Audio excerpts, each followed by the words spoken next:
it's not all about him. It's about everyone in this community is like Relatable. it's relatable and that's funny. And people that are in your marketplace, what are they going through? What are they Yeah. experiencing? Is there something going on in your local area that, you know, that thing that everyone's like, oh, everyone knows about that. Like where I live in Manly at the moment, there's a pub that's moved into the wharf, and like they're kind of like buying up all the restaurants, and there's this, you know, running joke around, oh, well, now it's going to turn into a Felons, you know, because like Felons is now buying up everything in Manly.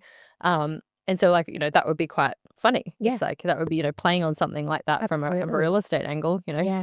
Sell your house so it could turn into a Felons or something. Yeah, You know? totally. But like, I think it probably leads into the second thing, right? Like, if you're going to do it, right? Like, sure, maybe it is valuable in your marketplace. Get creative with it.